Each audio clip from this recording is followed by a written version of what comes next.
Bom, então, vou encaminhar aqui o que é que eu tinha preparado para falar para vocês, e aí vocês fiquem à vontade para ir perguntando, interrompendo também. Eu tenho um livro do Harari, que eu já recomendei para vocês, que é um livro o título dele é Como se chama James Joyce, a partir do seminário Les Symptômes do Lacan, que é o seminário 23, que é o sintoma, né? Está traduzido como sintoma com TH. Esse livro do Harari é muito bom e ele tem um capítulo especial que ele fala sobre a foraclusão que me interessou bastante para poder introduzir o que eu queria dizer para vocês hoje a respeito da nominação, né? Porque a nominação, alguém me fez uma pergunta há alguns encontros atrás, eu não me lembro bem quem foi, me perguntando qual seria a diferença entre a suplência e a nominação. E eu, no momento, eu disse que me parecia que a suplência era muito mais uma lógica, né? Porque a suplência, ela, como eu disse nas primeiros encontros da gente, né? A grande novidade, se é que é propriamente uma novidade, mas vou dizer que sim, um certo deslocamento que Lacan faz da obra dele, desde da forma como Freud apresentou as coisas até o momento em que ele chega nessa obra dele, a partir do seminário 19, não só, né? Desde o momento em que ele vai colocando o real no centro da estrutura, é ele chegar à conclusão de que a estrutura ela é sustentada por um buraco. Isso parece uma coisa talvez comum, óbvia, né? Mas vejam que, se a gente pensar bem, em Freud não era bem assim. Tem gente entrando. Em Freud, por exemplo, e no próprio Lacan, por isso que Lacan critica a realidade psíquica, quem sustentava a estrutura era a realidade psíquica. É como se você tivesse assim a base da estrutura em Freud é a realidade psíquica. O Freud padecia de um kantismo, um kantianismo, um realismo transcendental kantiano. Ele padecia dessa perspectiva, vamos dizer assim, porque o Freud acreditava que no início de tudo, o que você tinha era uma realidade traumática, né, mas uma realidade que teria permitido exatamente as inscrições, uma realidade psíquica, uma realidade traumática, que não era nem propriamente. Tudo bem que, quando Freud começou, vocês devem lembrar disso, no tempo pré-psicanalítico, né, o Freud acreditou na sua famosa teoria da sedução, ele acreditou o traumático era um fato real. Real, eu vou tirar esse real para não confundir. O real aqui no sentido de realidade em Freud, né? Freud achava que, por exemplo, a explicação dele na teoria da sedução, ali nos anos 1800, na época dos estudos sobre histeria, né? 1893, 94, até 97, ele acreditou nessa teoria da sedução, que ele chamava a minha neurótica, né? E depois ele abandona. Lembrem-se que nessa época aí de 93, 1893 a 1897, Freud postulou essa teoria onde ele acreditava que o traumático era um fato, um dado de realidade, né? Esse dado de realidade era uma sedução, a explicação dele da teoria da sedução, né? Que a histeria, por exemplo, teria sido produzida por um trauma, uma experiência de sedução sexual na infância, né? E Freud, junto com Breuer, acreditou nisso. Em um determinado momento, e veja então que tinha uma realidade lembrem-se que para Lacan a realidade ela é imaginária, especialmente imaginária, né? Então havia uma realidade, a realidade que eu digo é a realidade empírica. Eu já disse para vocês que realidade e real não são a mesma coisa. O real é exatamente o que é encoberto, o que está fora da realidade, né? Mas, enfim, em Freud vocês vão encontrar esse realismo inicial, né, de que o traumático tinha sido um fato da realidade, para não dizer do real, né, que não é a mesma coisa, e que a partir daí teria permitido, por exemplo, a histérica inscrever o que, o que o Freud chamava de reminiscências. Nos estudos sobre histeria, ele profere uma famosa frase que vocês devem lembrar, que ele diz isso: a histérica sofre de reminiscências. As reminiscências seriam reminiscências psíquicas, né? Por isso que o Freud chamava a histeria e a neurose obsessiva de psiconeurose ou neuropsicose, é a mesma coisa, só um problema em tradução. Em oposição ao que na época se chamava de neuroses atuais, né? Porque as neuroses atuais eram consideradas doenças sexuais e orgânicas, né? Seja uma doença de excesso de atividade masturbatória, por exemplo, como era a neurastenia, ou carência de atividade sexual, como era a neurose de angústia, ou a hipocondria também, que era uma neurose atual equivalente à psicose. Para a psicanálise, até hoje, a hipocondria é do campo da psicose, não é a mesma coisa que mania de doença, né? Mas, enfim, havia uma realidade, e essa realidade permitia, uma realidade imaginária, né, que permitiria determinadas inscrições simbólicas. Então, é como se você tivesse. Por isso que o Lacan critica o Freud, né, no nó do Freud, por exemplo. Como se o Freud primeiro fosse o imaginário, depois esse imaginário permitisse certas inscrições simbólicas. O simbólico vinha depois. Mas havia, veja bem, uma realidade. Tudo bem que você poderia até situar o real aí no sentido do traumático, né? Mas veja que havia uma realidade ancorando a estrutura, né? As inscrições, o tal do aparelho psíquico depois, que depois vai se transformar em aparelho psíquico. É esse o realismo de Freud.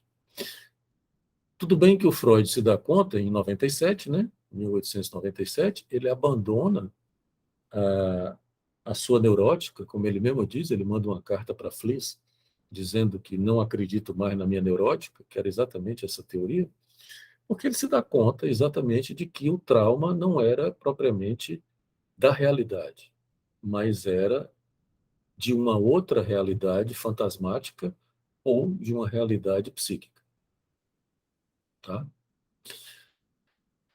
Mas veja que Freud continua acreditando que existe uma realidade de base, uma realidade primeira, que permite de onde partem as inscrições, né?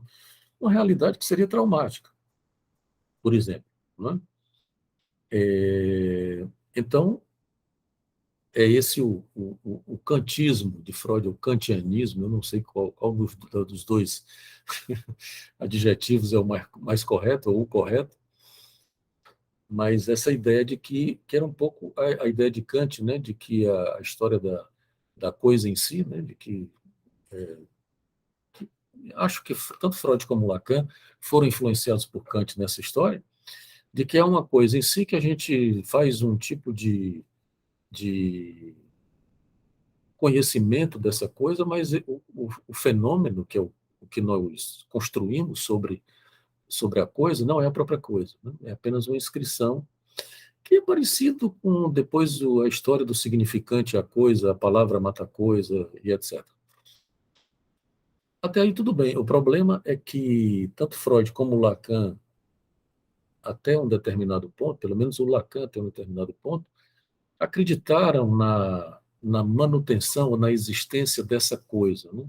Quer dizer, a coisa real, a coisa em si, kantiana, ela estaria lá numa certa realidade real, vamos dizer assim, inacessível, né? Porque a gente só poderia acessar através do simbólico, e quando você acessa através do simbólico, já não é mais o real, é o simbólico.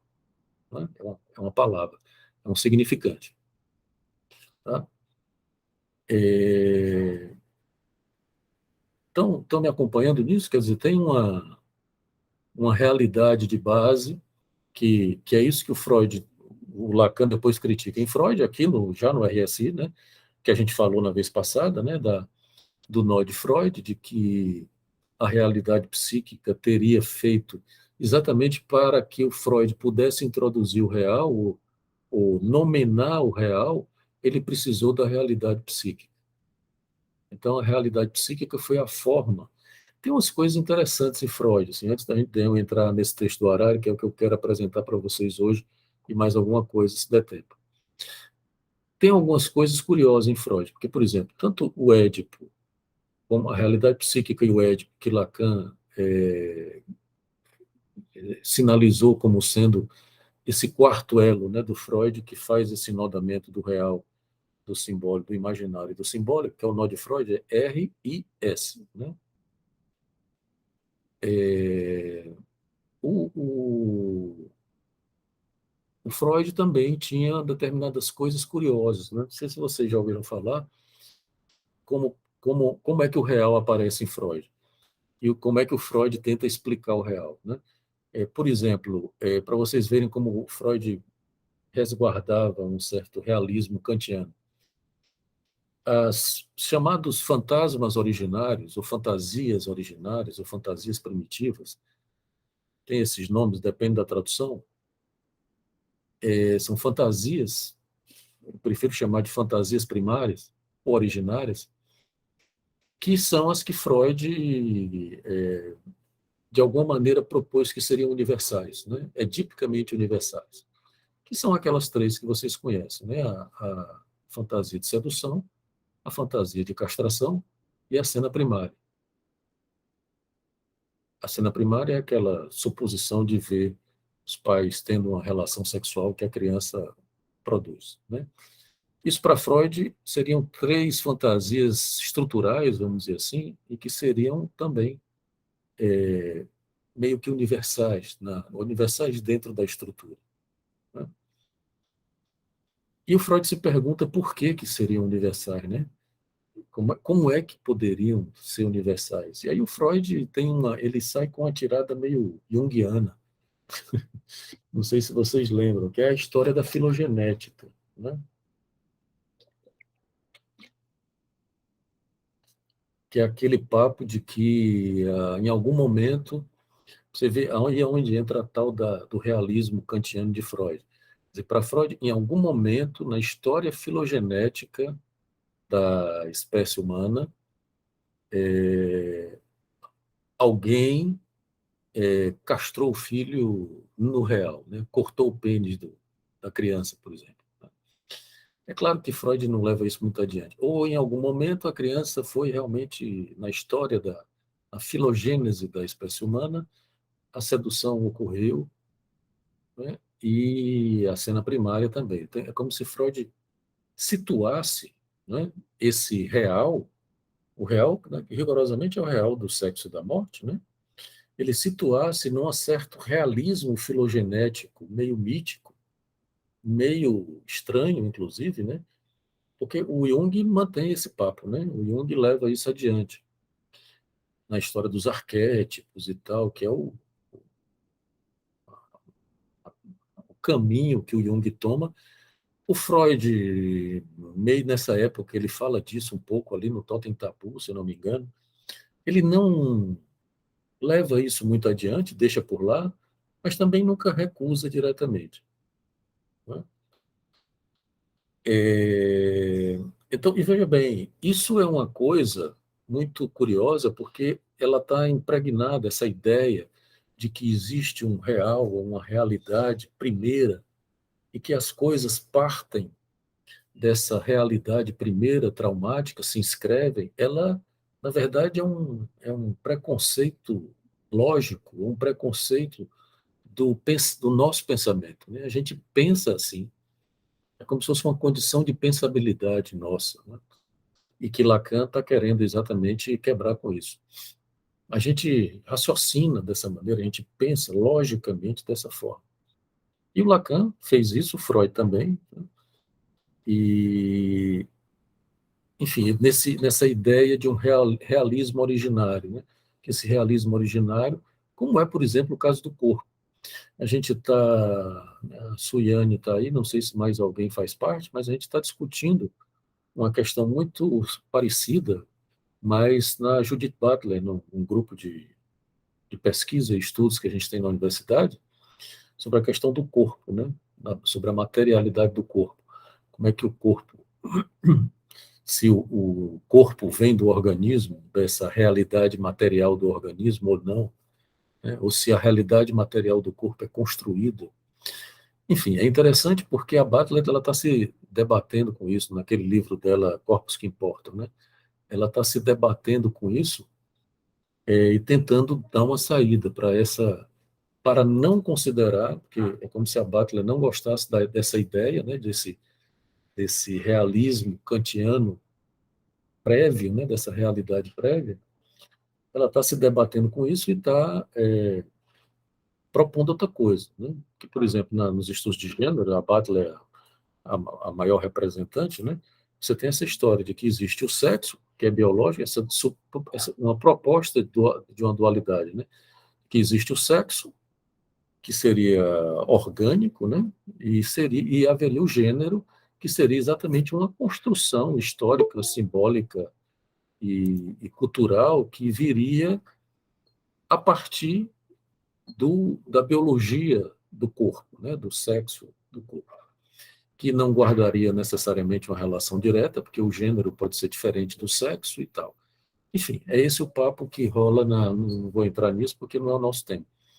Mas é curioso como eu me lembrei dessa discussão que a gente está fazendo lá, porque é parecida com isso aqui, né?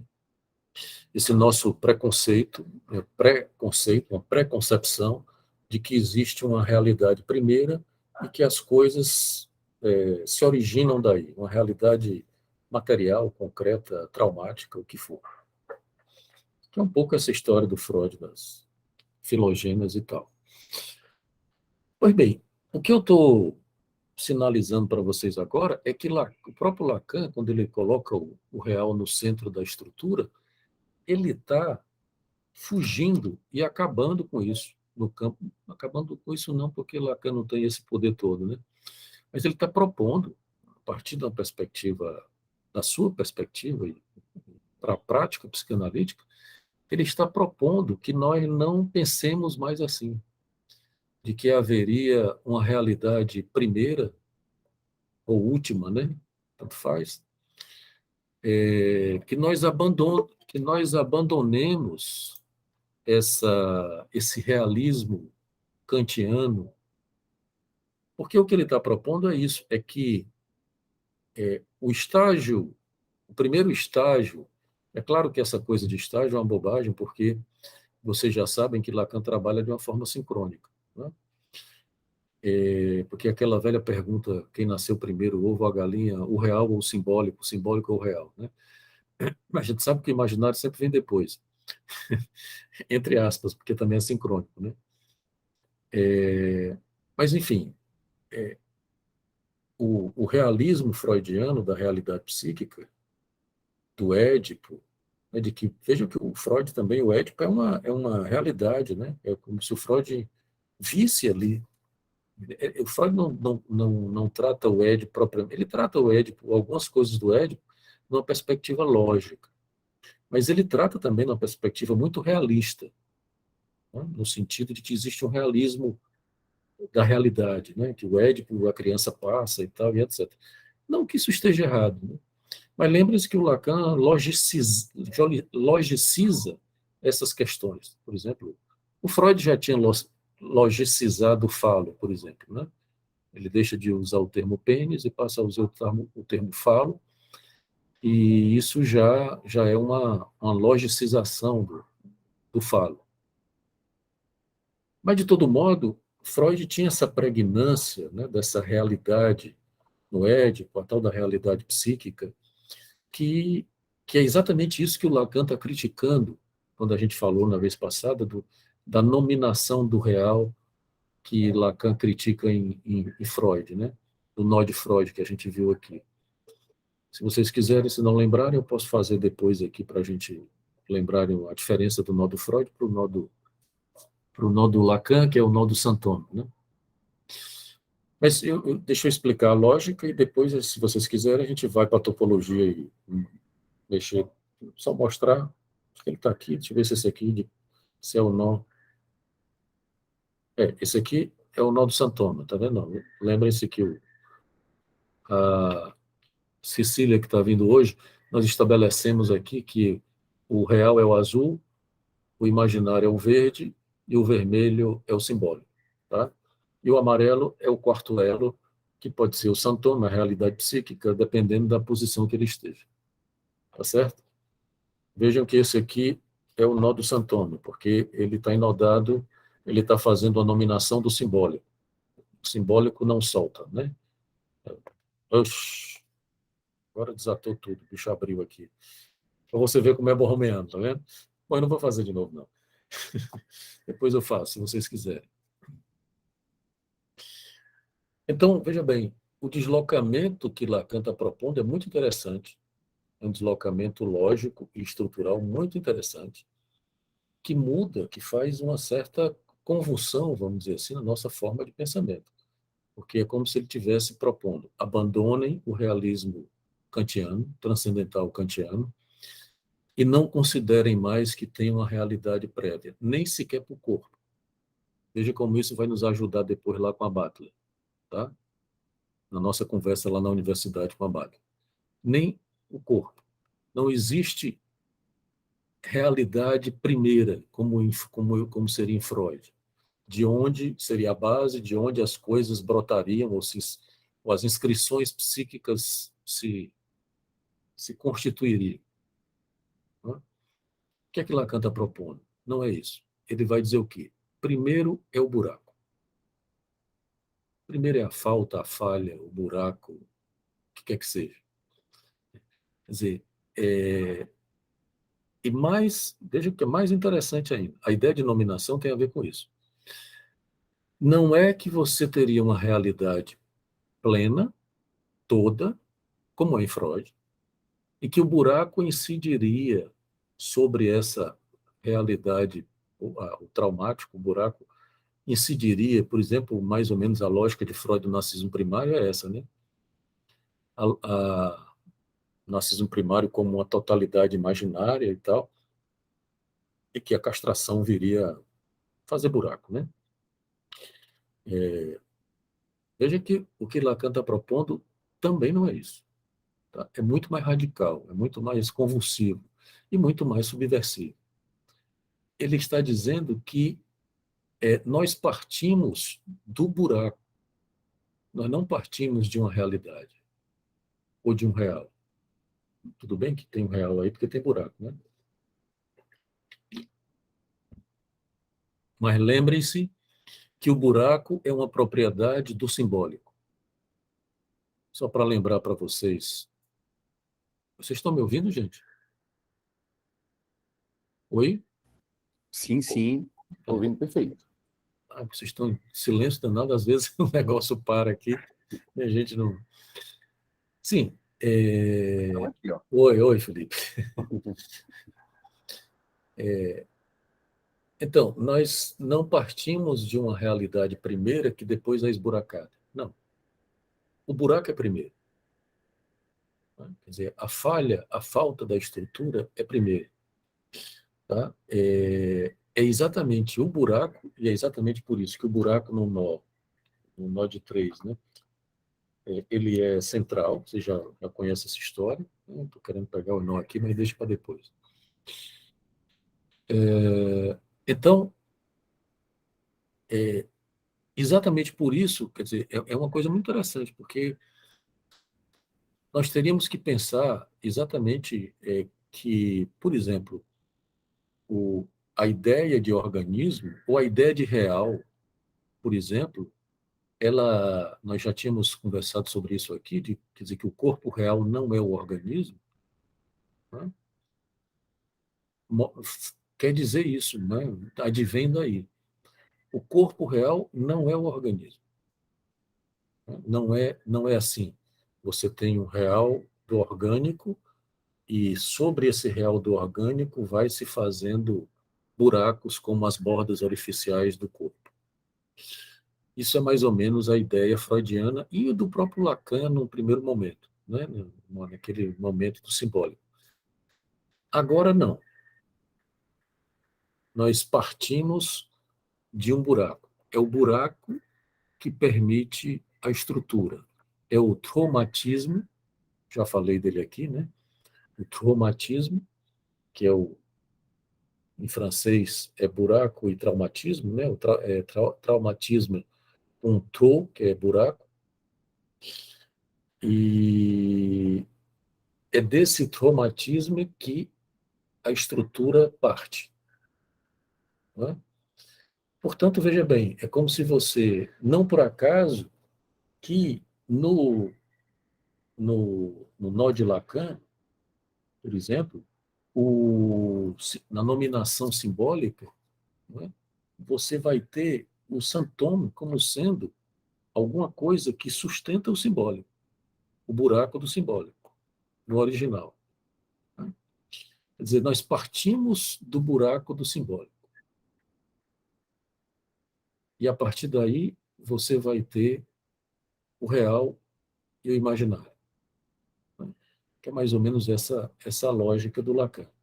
Veja que isso é uma convulsão no pensamento, é uma proposição muito subversiva, porque, como eu disse, ela rompe com uma forma e uma lógica de pensamento que é muito comum e que a gente está habituado a funcionar assim. Né? Veja que é exatamente por isso que o Lacan faz um movimento que nós, né, nesse momento da obra dele, que nós chamamos de generalização da foraclusão ou a foraclusão generalizada. Né? Falamos um pouco disso em algum momento, mas eu queria me deter nisso para a gente voltar a essa questão da realidade mais tarde. Né? A foraclusão, lembrem-se que era um mecanismo da psicose. Né?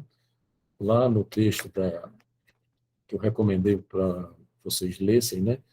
Da questão preliminar, todo o tratamento possível da psicose,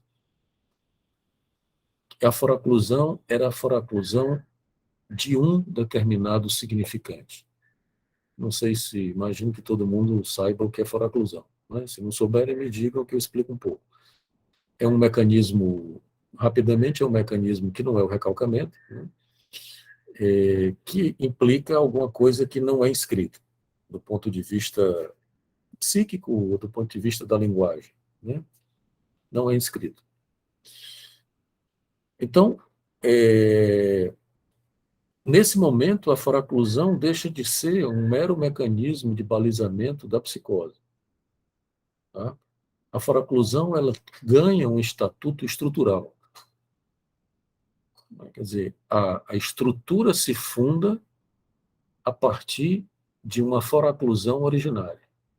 Alguma coisa, é isso que Lacan chama de generalização da foraclusão. A estrutura se funda a partir de uma foraclusão originária, que é exatamente isso da ordem do traumatismo ou do buraco. Né? Quer dizer, não se trata mais de uma foraclusão. O Lacan já tinha proposto outros entendimentos, outras aplicações, vamos dizer assim, do conceito de foraclusão. E que essas coisas não determinavam necessariamente uma psicose.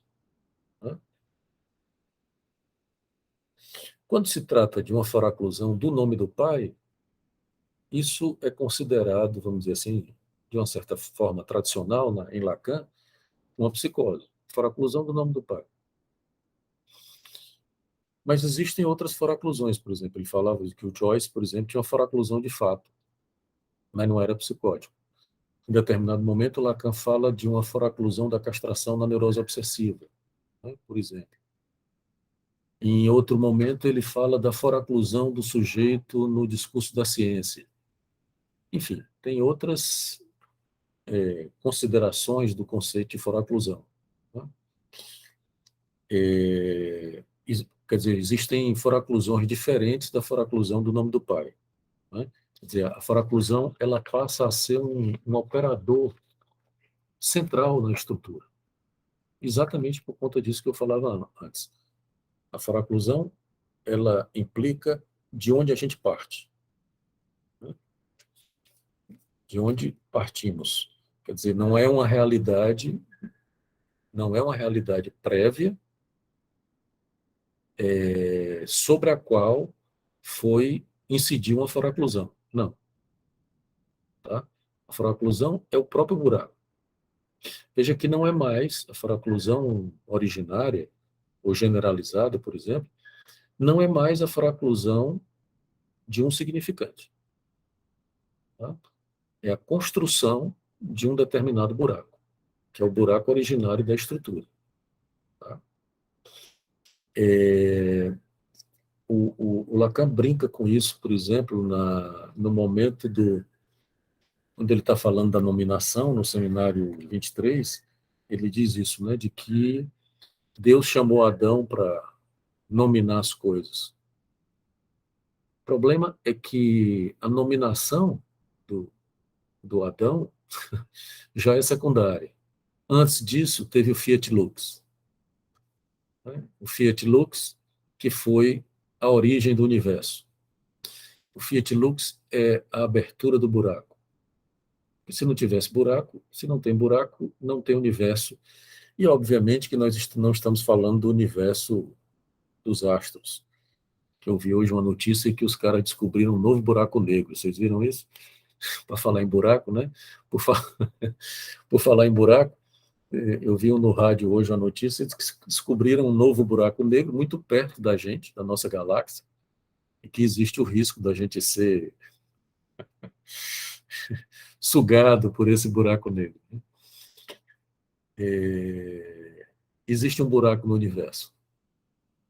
Se não tivesse buraco, que isso, inclusive, é o que a física quântica está constatando, né?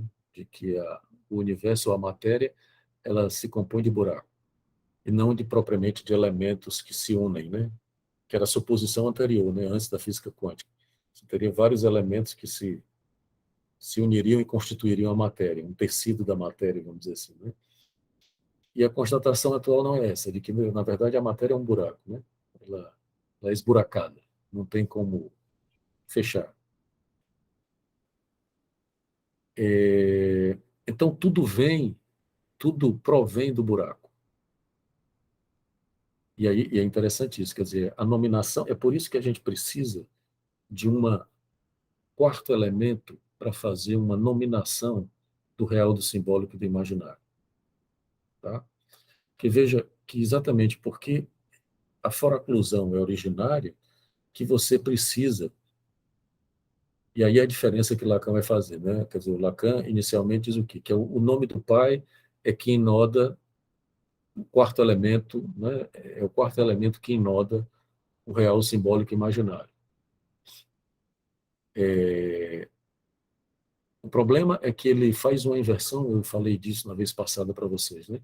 Ao invés de chamar o nome do pai, ele vai chamar o pai do nome. O pai do nome é aquilo que faz uma nominação do simbólico, dessa propriedade simbólica que é o buraco. Né? É uma nominação originária. Então, nós não estamos mais falando unicamente do nome do pai, mas estamos falando do pai do nome. Né?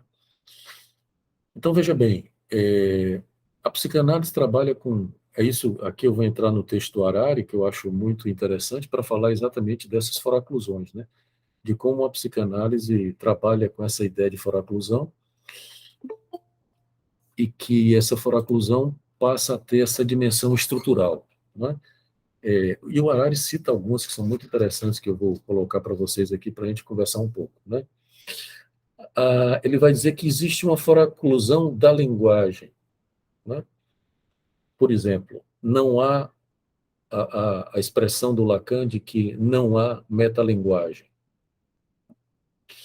Quer dizer, tem sempre uma impossibilidade no miolo da estrutura de linguagem, que é um buraco, de que ela não pode dizer de si própria. Por exemplo, a lógica tentou fazer isso, né? Porque a ideia de não há metalinguagem quer dizer isso. Não existe uma linguagem da linguagem. Por quê? Uma linguagem da linguagem é linguagem. Foi o que a lógica tentou fazer, né? Tentou descobrir qual era a... Tentou produzir uma linguagem que explicasse a linguagem. E qual foi o problema? Essa linguagem que a lógica inventou é outra linguagem, não deixa de ser linguagem, né? É uma linguagem matemática, lógica, que tenta, inclusive, foracluir o sujeito, né? Para não ter problema com o sentido, tenta fazer uma escritura matêmica ou matemática para não ter confusão com o sentido, mas isso deu errado, porque, obviamente, a lógica terminou se deparando com os problemas com relação à linguagem, né? Quer dizer, a linguagem, e também tem uma outra questão, a linguagem, ela não consegue nomear todo o real. Eu estava dizendo isso hoje em sala de aula, né? O Lacan também, para falar da nominação, né, e do buraco, de como a linguagem tem um buraco, ele lembra da cena, isso no seminário 23 também, se eu não me engano, ele lembra da cena bíblica, quando Moisés, na sarça ardente, se deparou com a voz de Deus. E aí o Moisés pergunta, que é toda a problemática do nome de Deus, né? É uma coisa muito curiosa, a gente também falou disso na vez passada, de como Deus não tem nome, né? Ou o nome de Deus é impronunciável. É como se Deus fosse um S1, um primeiro nome sem nome, né? Que não pode ser nomeado. E aí o Moisés pergunta para Deus, né? Quem é que ele deveria apresentar ou anunciar para os hebreus e tal, como se perguntasse quem é você, né? E aí Deus responde numa tautologia curiosa, que é eu sou o que sou, né? E eu brincava com os alunos hoje, dizendo, pô, isso é sacanagem de Deus, né? Porque na hora que o Moisés chega lá e se depara com a verdade, né? A suposta verdade real, né? A verdade verdadeira, que seria Deus, Deus mostra que se está no campo da linguagem, que tem uma voz e fala, ele também é limitado, né? Ele não pode dizer todo o real. Então, o sou o que sou que Deus profere mostra exatamente o buraco da linguagem. Nós não conseguimos nominar tudo, não é? Mas não deixa de ser uma nominação, dizer eu sou o que sou, não deixa de ser uma nominação do buraco. Está claro isso, gente? É uma forma de você dar nome aos bois, vamos dizer assim, ou fazer um tipo de sustentação através da nominação disso. Tá? A outra, então, quer dizer, tem uma foraclusão no miolo da linguagem. Tá? A outra foraclusão que o Harari propõe, que é muito curiosa, é a foraclusão do ser. Vocês sabem que a psicanálise ela não tem uma ontologia, ela não propõe uma ontologia. A psicanálise não acredita na existência do ser. Exatamente porque no momento em que a gente entra no campo da linguagem, nós perdemos o ser. Lacan já tinha dito isso há algum tempo, desde, por exemplo, na significação do falo. Então, o ser, ele é perdido, ele é foracluído. Nem toda a discussão que existe, por exemplo, na psicanálise, fora da psicanálise, com essa questão do gênero, né, por exemplo, de ser homem ou ser mulher, ou ser ou não ser, né, a brincadeira shakespeariana do ser ou não ser, demonstra exatamente a impossibilidade de você chegar ou alcançar um ser. No momento em que entramos no campo da linguagem, o ser é foracluído. Não existe aí um ser verdadeiro do sujeito, né? Quer dizer, porque exatamente nós partimos do buraco. Voltamos ao problema do buraco. A verdade é que há um buraco. Não há possibilidade de você encontrar a verdade verdadeira. Lembrem-se que o Lacan diz isso também, né? Existe uma relação entre saber e verdade que é um tanto quanto paranoica, né? A nossa relação com o saber sempre é paranoica, porque nós nunca conseguimos saber e dizer ou aprender toda a verdade. A verdade é sempre semidita ou meio dita, né? Ou maldita, se vocês quiserem. Então não tem como você, né, saber, afinal de contas, quem sou eu? Essa resposta não rola. Pelo menos não rola completamente, né? Porque o ser é foracluído. E essa história, exatamente, só para deixar mais claro, né? Ser homem ou ser mulher, ninguém nasce com o ser. Não existe essa ontologia para a psicanálise. A biologia, o cérebro ou a genética não determinam esse ser. Está aí exatamente isso que a gente está estudando nesse grupo, os transexuais mostrando isso, né? De como ser homem ou ser mulher, ou se dizer homem, ou se reconhecer homem, ou se reconhecer mulher, não depende, ou o que quer que seja, não depende da anatomia, ou da genética, ou dessas coisas. Depende de uma construção que o sujeito faz a partir do buraco do ser. Tá?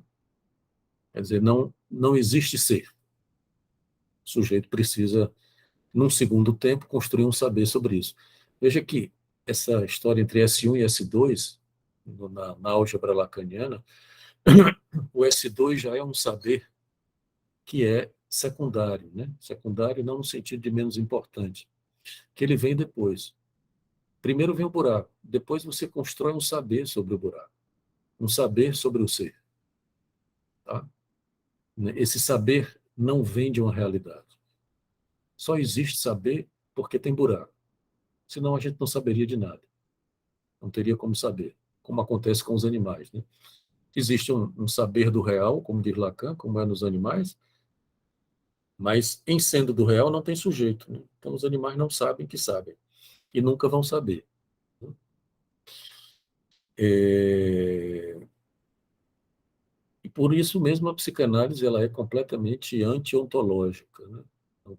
Não há ser, o ser aqui tem que ser considerado como um vazio. O próprio corpo também passa a ser considerado por Lacan como um vazio, né?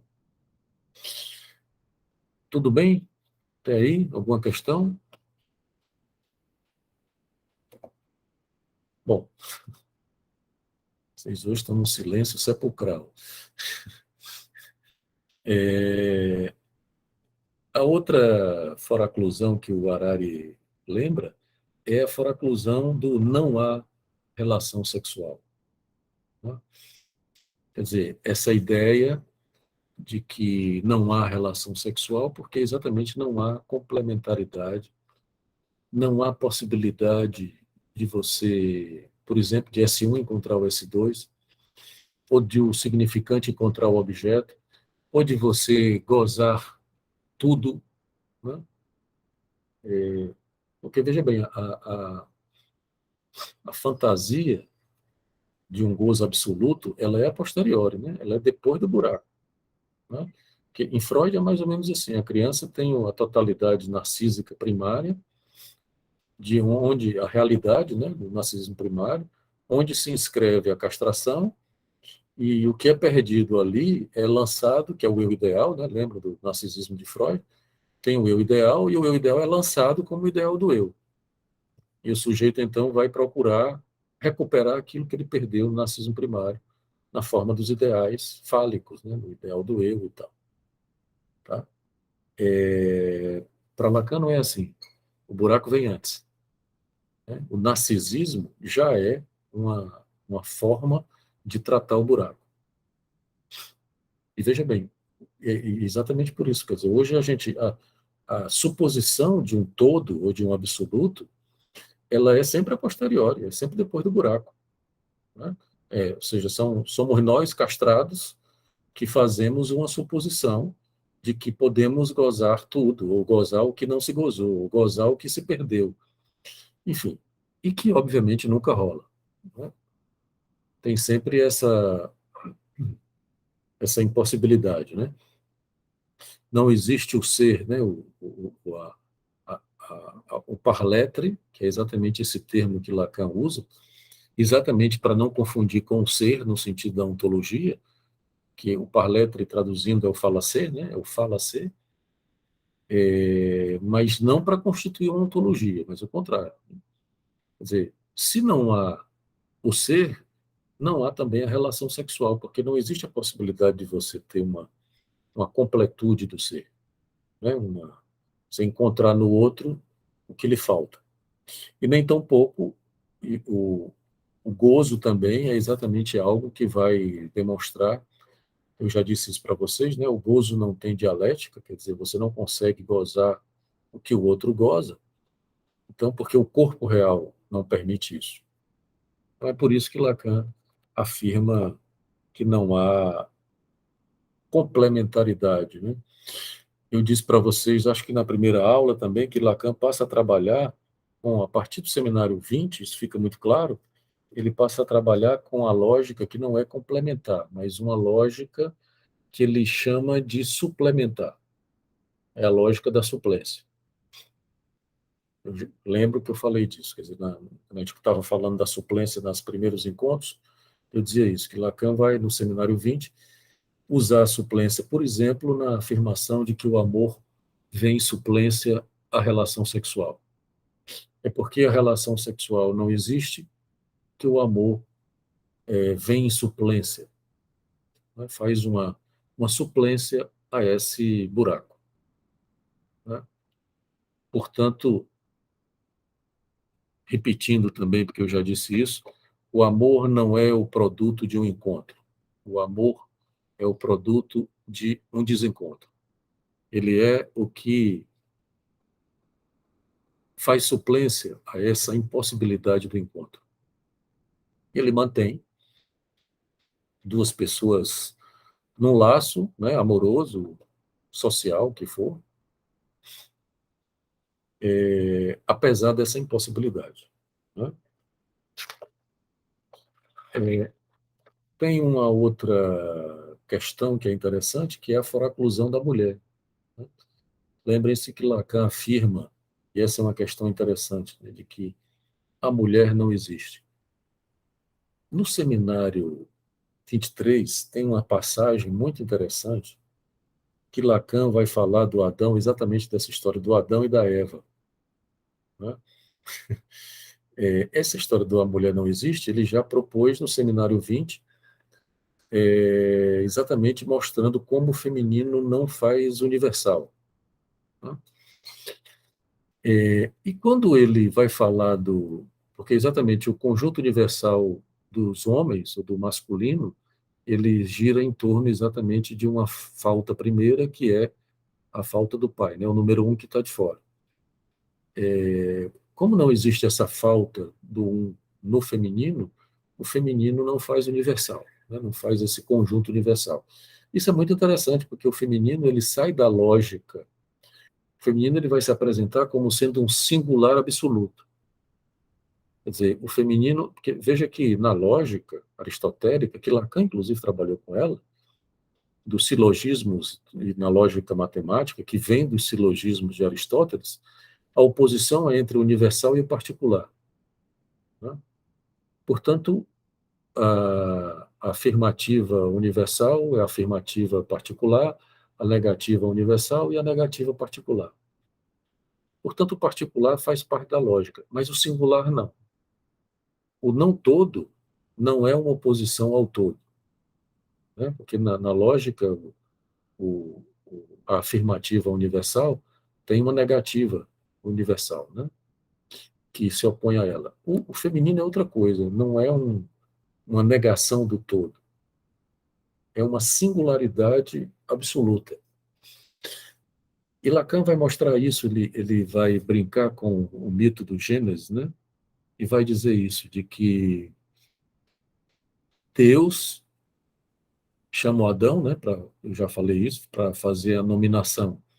Só que a nominação do Adão é secundária, porque antes disso teve a Eva, que em francês é Eva, né, que Lacan brinca com isso, então ele usa o termo Eve, porque Eve dá uma sonoridade de Evi, que é vida, né? É vida, como se você traduzisse Evi como Evi, Evie, né? Estou forçando o termo em francês para vocês entenderem, que seria é vida, né? O vi em francês é vida, então seria Evi, é vida, né? E ele vai dizer então que quem vem primeiro é a Eva, a Evi, que exatamente como que Lacan vai dizer, né? A Eva como sendo aquela que vem apresentar o buraco, né? A faltosa. Eva a faltosa, ou Evi a faltosa. E que Deus, na verdade, é apenas uma, uma balbucio, não, como é uma representação, também não é o nome que ele usa, uma bufonerie, se eu não me engano, é o termo que ele usa, uma coisa que seria como que uma teatralização, uma encenação do humano, né? Que é, na verdade, é o que é que Deus é, né? A gente inventa Deus, a gente como um outro. E que, portanto, o buraco vem antes, Evi vem antes, o Adão vem depois, né? É, a nominação do Adão já é uma forma de você organizar essa história de quem vem primeiro e quem vem depois também guarda uma relação muito curiosa com la langue, ou la língua. Como se Lacan estivesse dizendo, olha, primeiro que nós temos é uma la língua. Como se ele, de alguma maneira, colocasse o primeiro estágio da estrutura como sendo la langue, ou la língua. La língua como sendo exatamente esse jogo significante, esse jogo sonoro significante que não tem nenhum sentido. A linguagem, nós falamos disso no semestre passado, quando a gente falava do sintoma, né, e do santoma.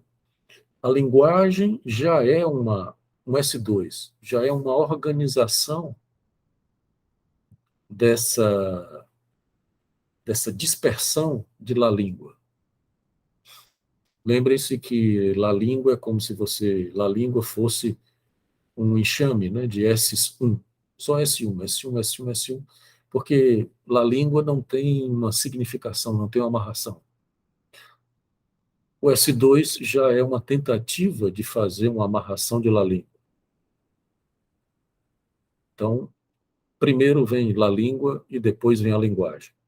A linguagem já é uma amarração de la língua. E veja que o inconsciente freudiano pode ser situado aí, né, no S2. Ou o sentido, no sentido freudiano, pode ser situado aí, né? A outra, exatamente, a outra fora. Sim, a mulher não existe, né? Quer dizer, eu não terminei não explicando bem. Que era exatamente isso, quer dizer, o fato de que a mulher, ela não está na lógica, ela não está considerada, por exemplo, na lógica entre universal e particular. Ela não faz universal, ela é uma singularidade absoluta. O feminino é uma singularidade absoluta. Ela não é uma classe universal, né? Quer dizer, isso é uma coisa interessante porque é como se você, de uma certa forma, a gente tivesse que situar o sujeito nesse campo, né? No campo do feminino. Enfim. Oi, alguém? Oi, Cleidiane, diga aí. Não, é que e é justamente a crítica, né, de alguns grupos, né, feministas contra a psicanálise, essa expressão, né, a mulher não existe, mas as mulheres existem, né, acho que é melhor falar assim. Não sei se Não, está certo, assim, sim, sim. Mas Lacan diz isso literalmente. Ele diz a mulher, quando ele diz a mulher, é uma mulher com A maiúsculo, né? É, é a mulher universal. E aí ele diz, a mulher não existe, mas as mulheres existem. Existem uma, né, as mulheres. É no sentido lá do tema da sexuação, de que ela não faz universal, porque inclusive a mulher ela está no campo fora da linguagem, né? Feminino fica fora da linguagem. Então veja bem, eu entendo a crítica das feministas, mas eu acho que tem uma leitura muito equivocada dessa questão, né? Porque, pelo contrário, ao contrário do que elas imaginam, a mulher não existe, essa afirmação, esse praticamente um axioma, né, do Lacan, ela não é ela não é depreciativa às mulheres, pelo contrário, não é nem as mulheres, é o feminino, né? Porque nós não estamos falando só das mulheres, estamos falando do feminino. E aí a gente inclui todo mundo, né? Não inclui só as mulheres. Porque exatamente o feminino vai ser exatamente isso que vai poder possibilitar ao sujeito uma singularidade. E veja que era isso que eu estava falando há pouco. Como se a gente tivesse que situar a singularidade do sujeito no campo do feminino. Que é a totalidade masculina, a totalidade fálica, né? Para todo x, φ de x, ou seja, que é a fórmula, o matema lá da sexuação, implica uma certa totalidade fálica imaginária, né? Quer dizer, essa fórmula para todo x, φ de x, que é para todo sujeito, a função fálica vale, para todo mundo, para todos, né? A função fálica vale, é imaginária, né? Porque rigorosamente não é verdade. Existe um x, né, que é exatamente a fórmula acima dessa, que para quem a função fálica não vale, que é exatamente o pai originário. Então, veja bem, a totalidade fálica, ela não é singular, ela é universal, né? Não é por acaso que Lacan vai situar o objeto causa do desejo no campo do feminino, entende? Então, não existe uma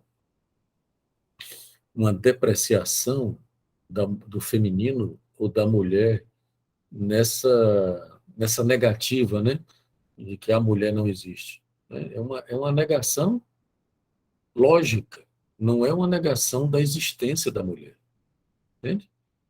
É uma negação, porque não fazer universal para a psicanálise é ótimo. Por quê? Porque a psicanálise não trabalha com universal. A psicanálise trabalha com singular, né?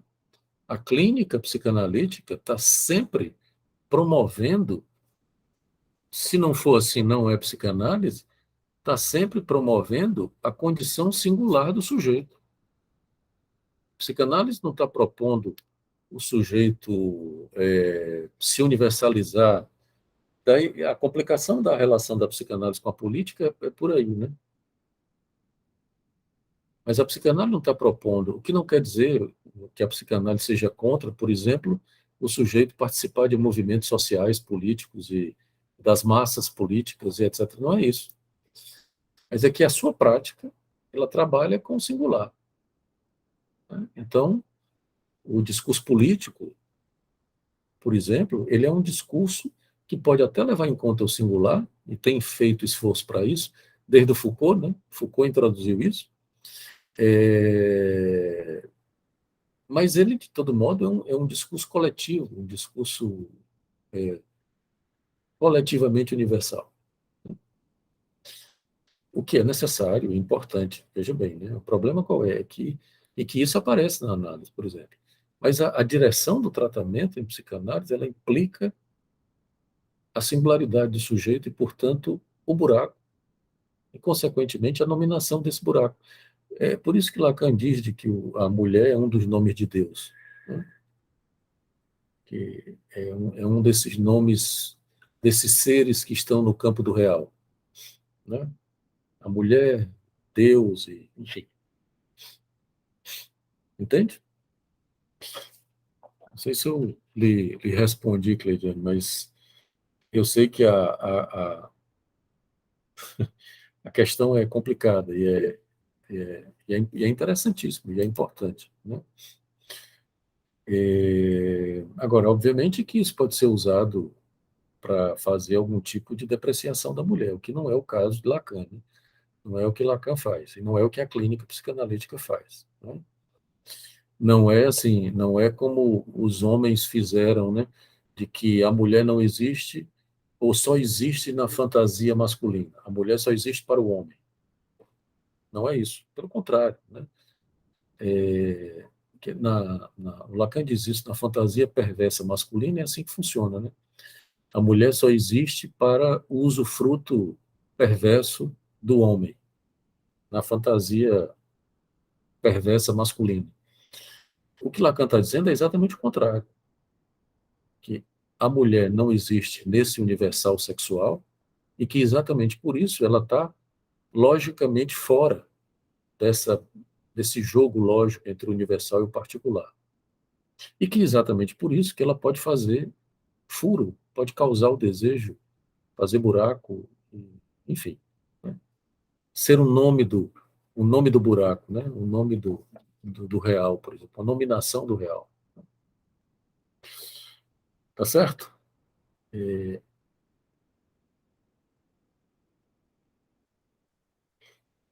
Bom, a outra foraclusão é a foraclusão do sentido, né? Você vê os efeitos que a origem, o buraco originário produz. O real, lembrem-se lá no Noborromeano de que o sentido, o gozo do sentido, tá, existe ao real, né? Então Lacan deixa isso muito claro. O real não tem sentido. O sentido ele é uma produção entre o simbólico e o imaginário. É uma forçagem, né, que a gente faz para dar sentido ao real. Rigorosamente, o real não tem sentido. O real tem uma escritura. Ou ele só tem sentido na acepção de sentido que é direção. Porque o sentido tem essa acepção, né? É uma acepção do sentido das coisas, e tem a acepção do sentido como direção, né? Vá nesse sentido.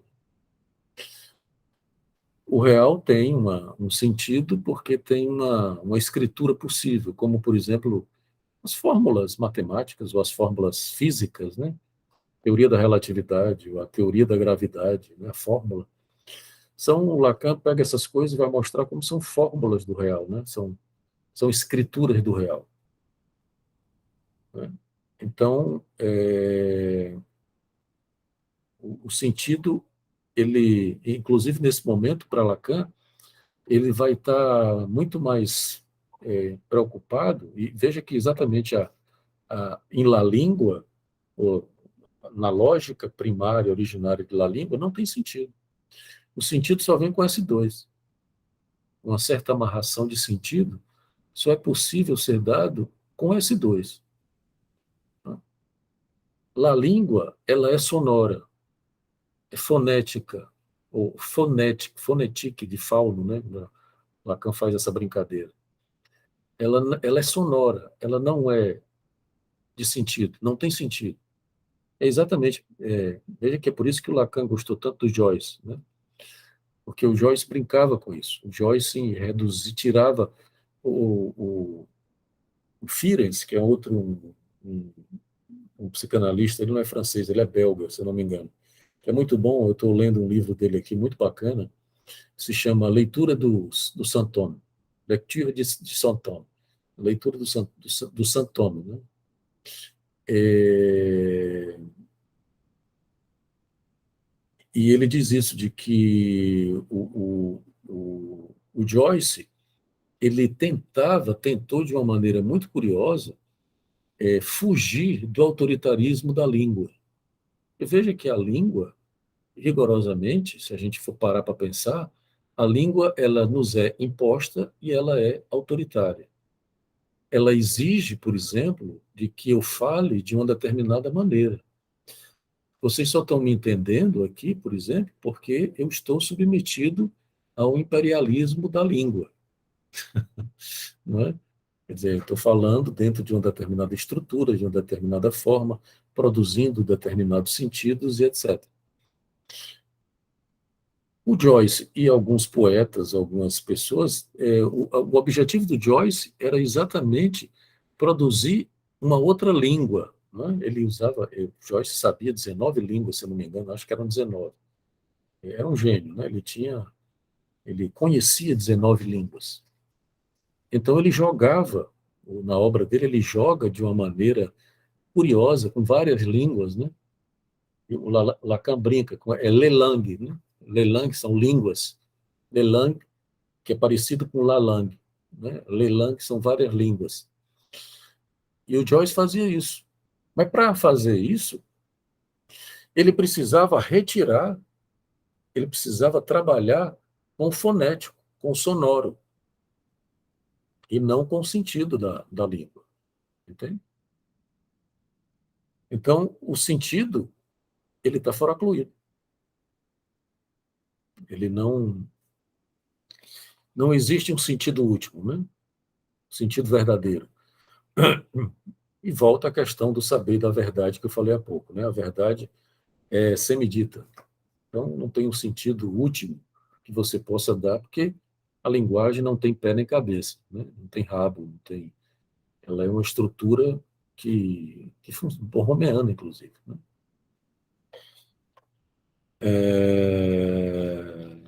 Sim. E uma última foraclusão, que ele chama, que é uma coisa que Lacan fala no seminário do Sant'Antonio também, que é a foraclusão do sim. Né? Que Lacan vai dizer tudo, mas isso não, que é uma forma que o sujeito tem, né, que é uma operação, inclusive, do Sant'Antonio. O sujeito permanece fora de uma certa totalidade da estrutura. Tá? Que Lacan, inclusive, vai dizer que isso é comum, inclusive, entre os psicóticos, né? Porque o neurótico, de uma certa maneira, o que o neurótico quer, de uma certa forma, é dizer sim para o outro, né? O neurótico é doido para dizer sim para o outro. Mas, por exemplo, na análise, uma boa análise, se é que isso existe, né? Quer dizer, uma boa análise, leva o sujeito a essa formulação, né? Mas isso não. É muito comum a gente encontrar na clínica, por exemplo, analisantes dizendo isso: olha, eu não consigo mais fazer isso. Isso eu fazia, mas agora que eu me dei conta, que eu sei, sei lá, né? Depois de falar aqui, ter me dado conta disso, isso não. Isso eu não consigo mais fazer. Né? Então é muito curioso como isso se apresenta como uma singularidade, né? Como uma forma singular para o sujeito. Né? Bom, esse capítulo do Harari tem mais coisas, eu recomendo que vocês leiam, porque ele vai falar do Sant'Antonio e tal, né? Mas até da dominação também, é muito bom. Eu achei muito interessante, achei que seria bacana trazer para vocês isso, porque volta, para terminar, voltando à questão do buraco, né? Quer dizer, a estrutura, ela tem originalmente um buraco. E por isso, o simbólico, lembrem-se que na nominação, a nominação do simbólico, eu vou refazer aqui para vocês, né, o nó de 4, que eu apresentei na vez passada, rapidamente, né, para a gente falar, eu pelo menos vou dizer isso sobre o Sant'Antonio, para na próxima vez a gente falar sobre o Sant'Antonio, se centrar mais na noção de Sant'Antonio, tá? Aí que eu estou fazendo o nó de 4.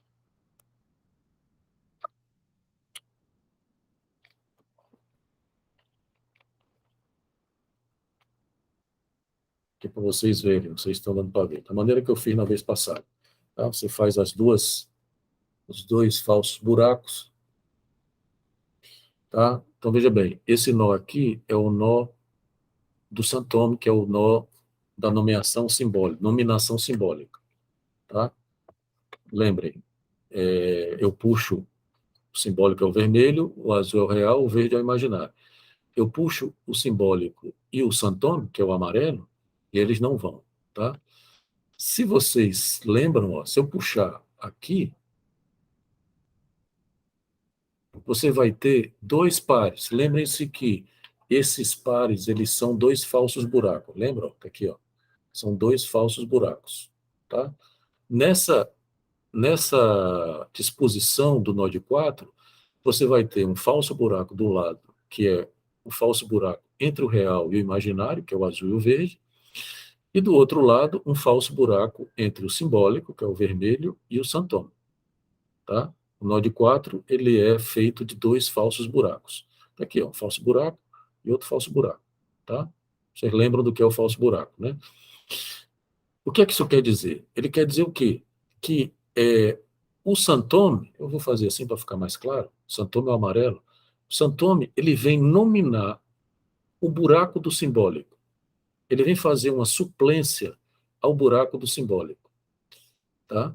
Ou seja, ele é estrutural, o santome.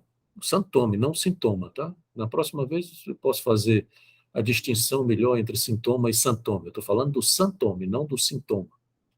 O santome, como um quarto elo, ele vem, e só assim ele é santoma, tá? Só nessa disposição. Ele vem nominar o buraco da estrutura. E veja a importância disso, tá? Veja que aqui ele está fazendo uma suplência, né? Ele está fazendo uma nominação do simbólico, que é o vermelho. Tá? Então, o sintoma, e se você pensar bem, é ele que permite que o nó de 3, né? Porque se você tiver aqui você tem um nó de 3. Tá? Só que se eu tirar o santônimo, que é o amarelo, o nó de 3 se desfaz. Vocês sabem disso, que isso aqui é um nó borromeano, né? Se você tirar qualquer um, se desfaz. Mas como ele vem depois, como um quarto elo, a gente pode considerar que se eu tirar ele aqui, o nó de 3 se desfaz. Tá certo? Então, por definição, o santome é aquilo que vem fazer uma nominação do buraco da estrutura, permitindo a própria estrutura. Permitindo uma suplência à estrutura. Entende? Pelo menos nessa concepção do nó de 4. Tá?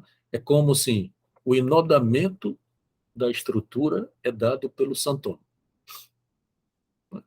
que é esse quarto elo, que é como se, de alguma maneira, ele meio que existisse ao nó de 3. Né?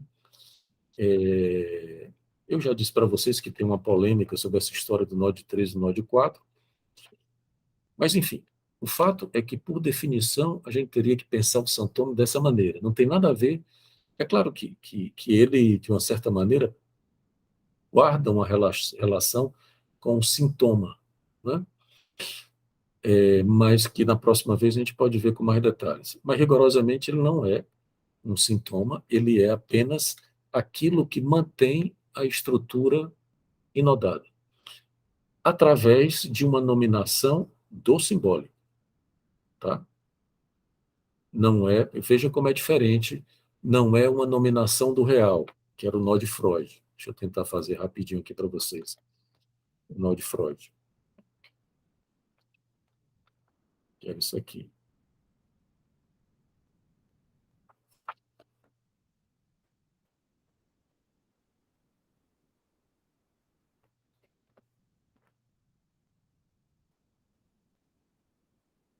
O bicho está desatado. É o imaginário. Aqui.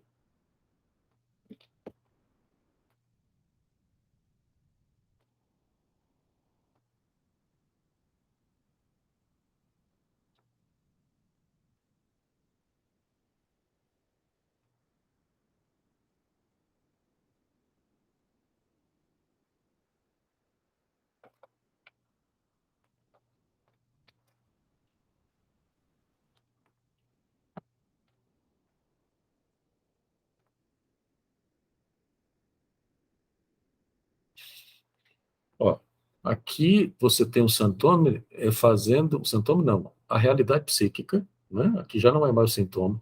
Por quê? Porque ele está inodado com o real. Tá? Se eu puxar o real e o amarelo, ele não solta. Lembre-se que isso aqui é o nó de Freud. Quer dizer, a realidade psíquica foi uma forma que Freud pôde sustentar a dimensão do real, fazer um tipo de nominação do real, né? Como se houvesse uma realidade real, uma realidade traumática. Veja que é isso, exatamente isso aqui que eu falei para vocês no início, que Lacan está propondo que a gente não pense assim, de que existe uma realidade que sustenta o real. O real é sustentado pelo buraco, entende? Não é pela realidade empírica ou a realidade psíquica que prévia, não é?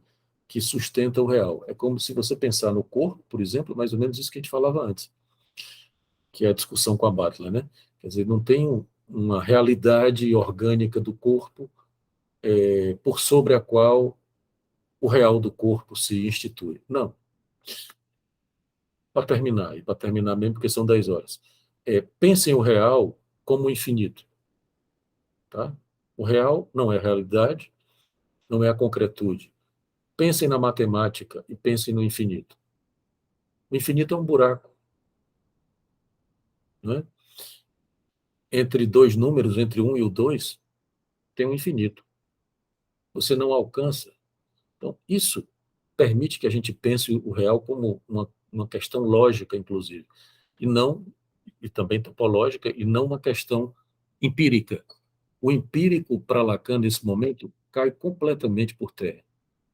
Né? Você dizer que primeiro é o buraco, você vê que tudo que a gente, essa ruma de foraclusão que eu chamei aqui, tudo que a gente considera como sendo algo que teria uma possibilidade empírica, tudo não, né? Mas boa parte dessas questões psíquicas estão foracluídas. Então, como é que a gente pode supor uma realidade transcendental, prévia, kantiana a tudo isso? Não é que essas coisas se perderam. Essas coisas nunca existiram. Não é que o ser se perdeu. O ser nunca existiu. Não é que o sentido se perdeu. O sentido nunca existiu. Ele é produzido secundariamente. Não é? Eles nunca existiram. Tá? Eles podem até, exatamente por isso, existir, mas não existir. Bom, vamos terminar por hoje. Tem alguma questão que vocês queiram colocar antes de terminar? Então tá bom.